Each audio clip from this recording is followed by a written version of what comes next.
SER Podcast.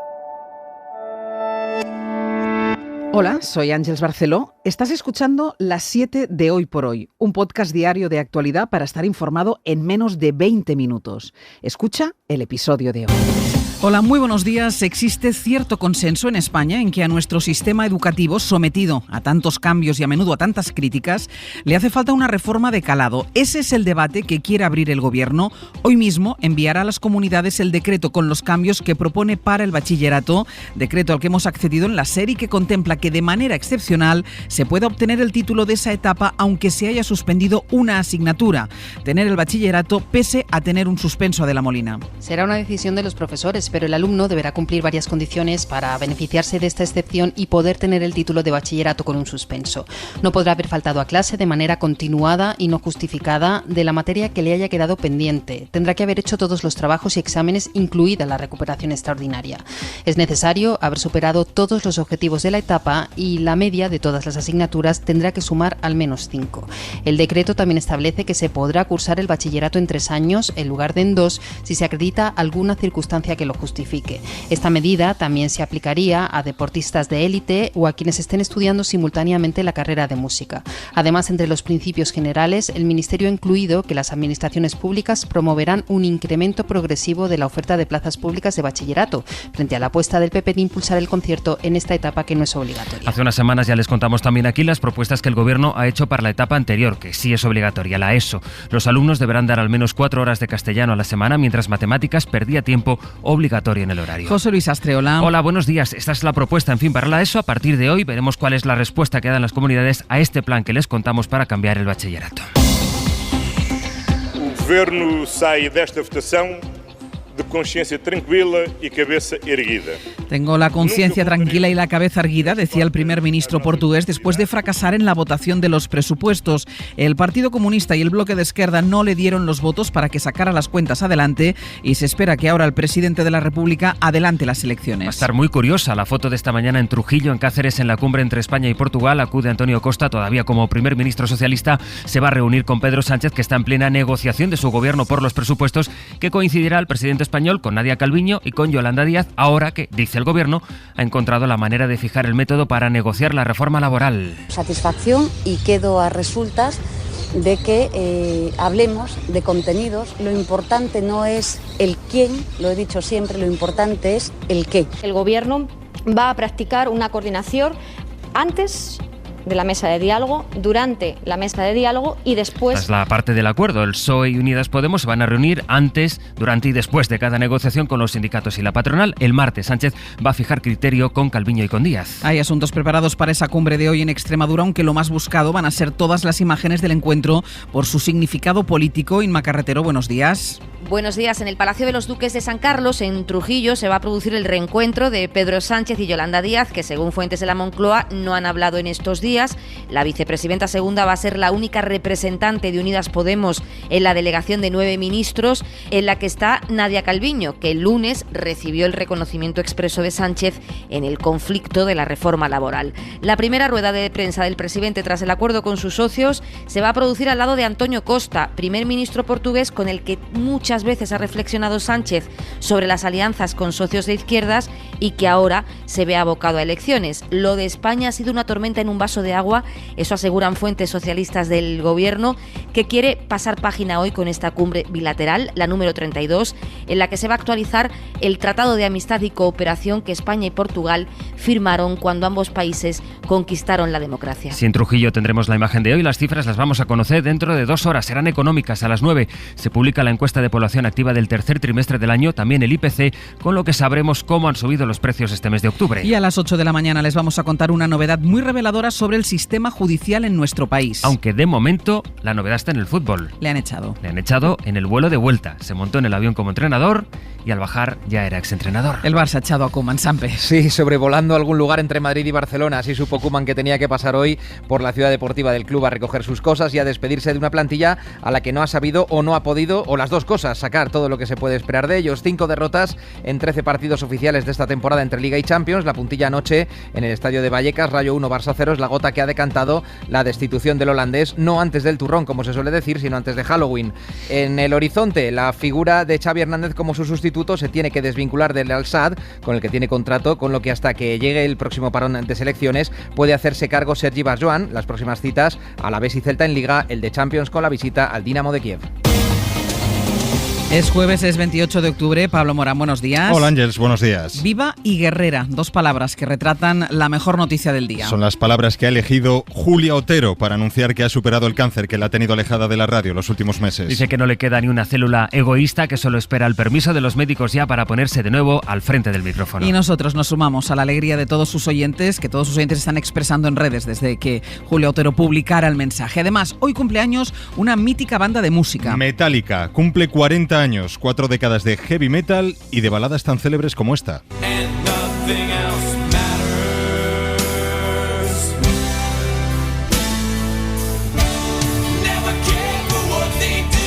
Debo deciros que pinchar Metallica es lo primero que hice yo en radio a los 16 años. Tal día como hoy se formó la banda en Los Ángeles. ¿Eran discos dedicados o qué? Casi, casi. Bueno, todo empezó con un anuncio en la prensa local del batería del grupo, al que respondió, entre otros, el actual guitarrista y cantante James Hetfield.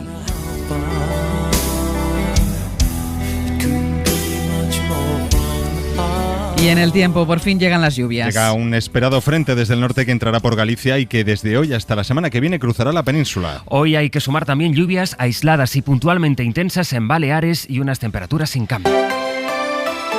En un día con tanto contenido económico como será este jueves, con la publicación de la EPA y el dato adelantado del IPC, tenemos también una nueva revisión a la baja de las previsiones de crecimiento de España. Esta vez es Funcas, la Fundación de Cajas de Ahorros, que pasa del 6,3% de crecimiento para este año que pronosticó en julio al 5,1% que publicó ayer, una rebaja motivada por la escasez de componentes y materias primas y por la crisis del precio de la energía. La vicepresidenta Teresa Rivera ha regresado ya a España con el compromiso de Argelia de que no nos faltará gas este invierno, a pesar del cierre de uno de los 2 gasoductos que nos suministran esa energía, Eladio Meizoso. Teresa Rivera ha confirmado que Argelia garantiza la salida de todo el gas previsto para los próximos meses por el gasoducto directo desde Argelia o como gas licuado en barco y que se abre a ampliar los contratos. La apertura, en su caso, a estudiar cuándo y cómo, en el caso de que España reclamara, pidiera un incremento de esa oferta, esto se podría llegar a materializar. Pero los plazos en este caso ya no están tan claros. Aquí están previstas 136 descargas de gas licuado hasta marzo.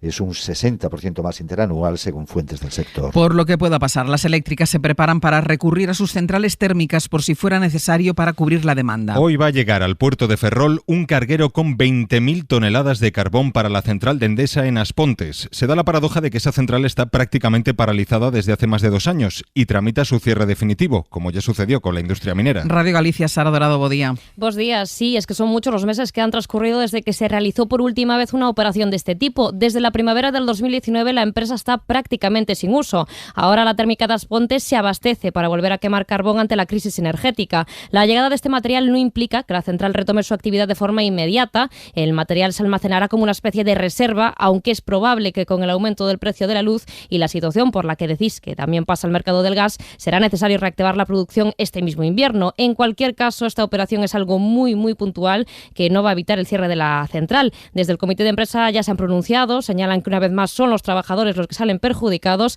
e instan a la administración a intervenir ya. De momento, el precio de la luz baja hoy algo más de un 9%, aunque sigue por encima de los 200 euros el megavatio hora. Y las eléctricas celebran el decreto aprobado esta semana por el Gobierno para suavizar el recorte de los llamados beneficios caídos del cielo. Lo celebra Ignacio Sánchez Galán, presidente de Iberdrola, que encabeza el pulso contra el Gobierno. Ahora creo que con esta nueva clarificación, creo que la situación es bastante más clara que la que teníamos anteriormente y por tanto pues los planes no se modifican y seguiremos en la misma línea de lo que veníamos haciendo. Que por otra parte, repito, insisto, no hemos cambiado nada. O sea, en los 9 primeros meses hemos invertido 1.600 millones, 20% más que el periodo del año anterior. En medio de esta tormenta perfecta que se está formando en la economía, los autónomos siguen sin recibir las ayudas comprometidas, principalmente por la burocracia para solicitarlas. Son pocos los que las han conseguido a solo una semana de que caduquen los plazos. Javier Ruiz, buenos días. Buenos días. El fiasco de las ayudas continúa hasta el punto de que algunas autonomías están empezando a lanzar mensajes desesperados a los autónomos para que soliciten el dinero. Este es el anuncio de Andalucía, en el que baila un trío de raperos o una ardilla que baila con esta música para llamar la atención de los autónomos. El caos de las ayudas es de tal calibre que los calendarios son distintos en cada autonomía. Mientras la solicitud ha expirado ya en La Rioja o acaba el martes en Andalucía, en Galicia la convocatoria se abre hoy. También en Castilla-La Mancha, y en Asturias ni siquiera ha ido todavía al Consejo de Gobierno, ha de hacerlo el lunes. Y el desorden no es solo de calendario, lo es también de coberturas y de tipos de gastos cubiertos. Andalucía pretende cubrirlos todos, Galicia solo un porcentaje. El resultado es un caos que puede ir a peor, porque los autónomos temen que las autonomías estén siendo demasiado generosas y haya que devolver el dinero, dice Eduardo Abad de UPTA. Un auténtico despropósito la disparidad de criterios que están apareciendo por las comunidades autónomas, con la consiguiente fragilidad jurídica. Mientras tanto, los 7.000 millones siguen sin pagarse. En menos de 3 horas, el Parlamento andaluz retoma el debate sobre el estado de la comunidad, con la sombra de un posible adelanto electoral que ya no descarta el presidente Moreno Bonilla si no consigue aprobar los presupuestos. Sería la edición andaluza de lo que está ocurriendo en Portugal. Sevilla, Elena Carazo, buenos días. Buenos días. El presidente de la Junta comenzó el debate sobre el estado de la comunidad por la mañana con un discurso lleno de anuncios y de promesas para el año de legislatura que queda, y lo finalizó ya pasadas las 8:30 de la tarde, reconociendo que si no es capaz de sacar adelante el presupuesto de 2022 como parece, podría haberse abocado a convocar elecciones o a un callejón sin salida, como lo llamaba. Y es verdad que si el Parlamento empieza a decidir, los distintos grupos, que no podemos aprobar leyes tan importantes como los presupuestos, que no podemos sacar decretos, que no podemos sacar leyes que son fundamentales, pues ustedes irán empujando al Gobierno a un callejón sin salida. Vox insistía en que no apoyarán un cuarto presupuesto si no se cumple hasta el último punto del acuerdo que firmaron, y desde el PSOE, que acusan al presidente de mentir, también anticipan que tampoco darán su apoyo. Tampoco tiene cerrados apoyos suficientes para aprobar sus presupuestos Isabel Díaz Ayuso, aunque lo tendrá más fácil que en el caso andaluz. El gobierno madrileño presentó ayer esas cuentas en la Asamblea, y la partida que menos sube es la de Sanidad. Subirá un 8%, 6 puntos menos que la media del resto de consejerías, aunque el responsable de Hacienda dice que los porcentajes no importan. Los porcentajes, usted sabe que es algo relativo, depende del numerador y del denominador.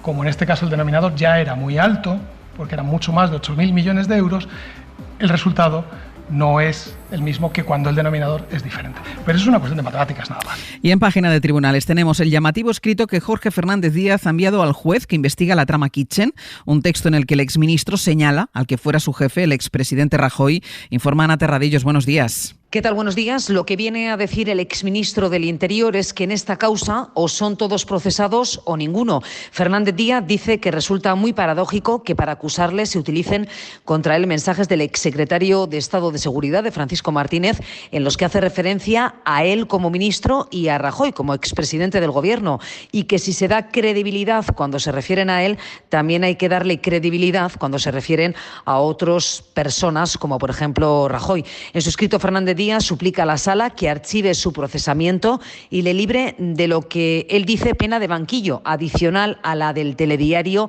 que dice que ya ha sufrido.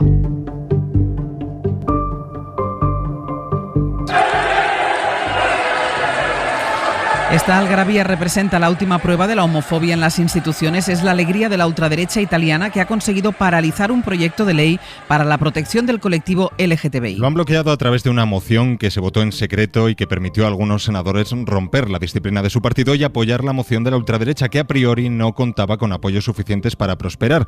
Los ultras recibieron el resultado de la votación con esa explosión de júbilo que escuchábamos, en pie y con un cerrado aplauso. Es una de las imágenes de la crónica internacional de este jueves, en la que también contamos con con el primer balance de la investigación abierta por el rodaje mortal de la última película de Alec Baldwin. Victoria García. No hay arrestados, no hay sospechosos concretos. El actor Alec Baldwin está cooperando con los investigadores, pero no es sujeto de interés específico en esta investigación que incluye a 16 personas, las que estaban en el lugar del rodaje de la película. El sheriff Mendoza dice que ese mismo día hubo otros disparos en el set de rodaje con munición real y añade: el señor Baldwin es quien disparó el arma que provocó el deceso, por lo tanto, sujeto de interés en la investigación es, pero no es específico ni único.